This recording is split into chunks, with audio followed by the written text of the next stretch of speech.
রাজনীতি বর্তমান সময়ে একেবারে নোংরা রাজনীতি, ঠিক কিনা? দেখেন আমাদের এক কলিজার ভাই উসমান হাদি, তাকে ডাইরেক্ট শুট করা হয়েছে, এটা দেখছেন না সোশ্যাল মিডিয়াতে?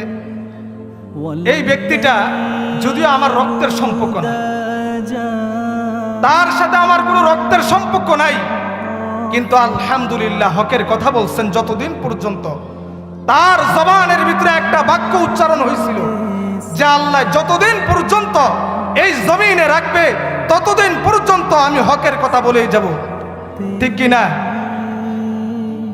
দেখেন তাকে যদিও মারার জন্য শুট করছিল ডাইরেক্ট, কিন্তু আল্লাহ তাআলা এখনো বাঁচায় রাখছে।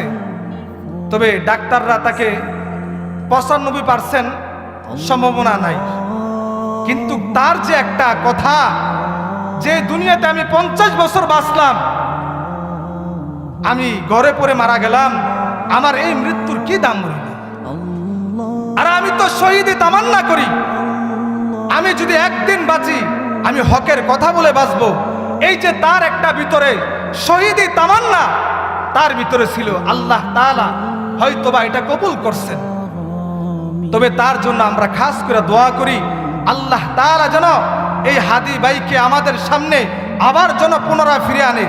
জোরে আল্লাহ তাআলা তাকে দ্বীনের জন্য কবুল করুক, সবাই বলেন আমিন। এক হাদিকে মারার চেষ্টা করছে, বাংলাদেশের ভিতরে লক্ষ হাদি জন্মগ্রহণ করছে, ঠিক কিনা? হকের কথা যতদিন পর্যন্ত বেঁচে আছি হকের কথা বলতে হবে, কিনা? আল্লাহ আমাদেরকে কোন কারণে পাঠাইছেন দুনিয়াতে? আল্লাহ তাআলা আমাদেরকে প্রতিনিধি হিসাবে আল্লাহ তাআলা দুনিয়ার জমিনে পাঠাইছেন। ইন্নী জাইলুন ফিল আরদি খলিফা, আল্লাহ তাআলা আমাদেরকে প্রতিনিধি হিসাবে পাঠাইছেন। কার প্রতিনিধি? আল্লাহর প্রতিনিধি। এই দুনিয়ার জমিনটা কার? সন্দেহ আছে? আসমান কার? আইন চলবো কার? এখানে আল্লাহর আইন বাদ দিয়া চলতে পারবেন? মাইনাস করে 92% মুসলমানের দেশ।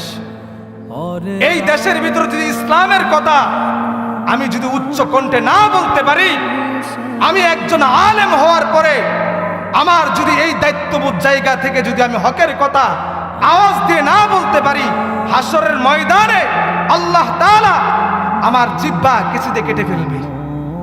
মুহতারাম হাজিরিন, কেউ শেখ হাসিনার দল করেন, কেউ খালেদা জিয়ার দল করেন, কেউ জামাত ইসলাম করেন, এক একজন এক এক দল করেন।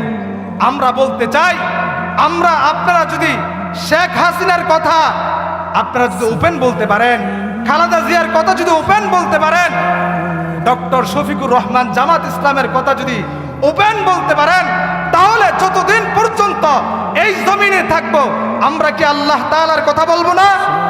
আওয়াজ দিয়ে বলেন, বলবো কিনা? যতদিন পর্যন্ত এই জমিনে থাকবো, যতদিন পর্যন্ত মালিকের নিয়ামত খাবো, মালিকের গুণকীর্তন করতে হবে কিনা? এই নিয়ামত কে দিয়েছেন?